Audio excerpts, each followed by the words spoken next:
police are investigating two murder cases. In the first, someone slaughtered a family of 3. In the second, a housewife was killed and her son disappeared. Following the trail, detectives zero in on a young man named Charles Reece. All the evidence points to him, and in his basement they find the internal organs of his victims along with Nazi paraphernalia.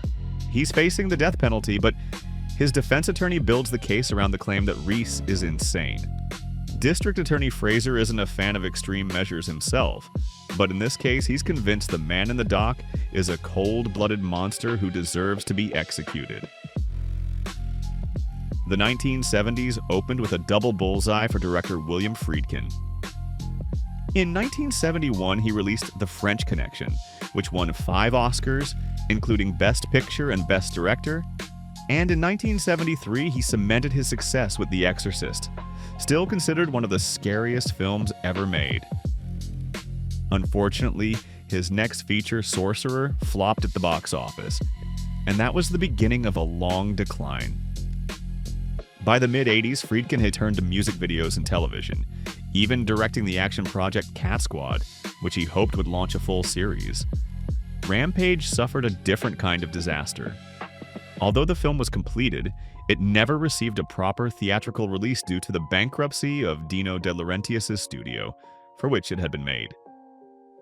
Its premiere, first scheduled for 1987 and then 1988, was canceled, and the film was shelved until Miramax acquired it in the early 90s. 5 years after shooting, Friedkin re-edited the movie, trimming about 5 minutes and reworking the ending, and Rampage finally premiered in 1992, making little impression on critics or audiences. Still, it's a film that definitely deserves attention. Rampage is one of the early forerunners of modern films and TV shows about serial killers. Stories that move beyond courtroom procedure and legal formalities to explore the psychology of murderers and our own attitudes toward them. What drives people like this to kill? Is a mental diagnosis enough to justify sparing a calculating killer's life? Where is the line between madness and sociopathic delusion? In the climactic confrontation, Fraser compares Reece's logic to the Nazis' treatment of Jews. And the point is clear. If the Nazis were insane, does that mean they should have been treated rather than punished? Friedkin himself said he had a complicated stance on the death penalty.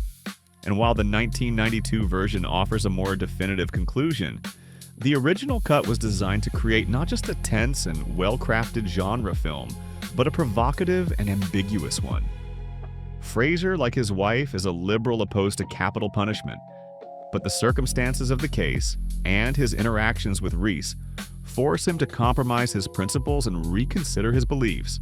Even as you understand and share his journey as a viewer, Friedkin ultimately steps back in the finale, looking at the wreckage of human lives from a more detached perspective, and projecting the case onto the justice system as a whole, which seems ill-equipped to deal with situations like this. The film is based on a book by William Wood, a former prosecutor who personally took part in the trial of serial killer Richard Chase. Key traits of Chase informed the character of Charles Reece, but Friedkin also incorporated elements from other killers, creating a truly disturbing figure, one who combines a disarming charm with inexplicable brutality. This contradiction lies at the heart of Rampage, a story about situations where law and morality don't align, and any choice you make ultimately leaves a scar on your conscience.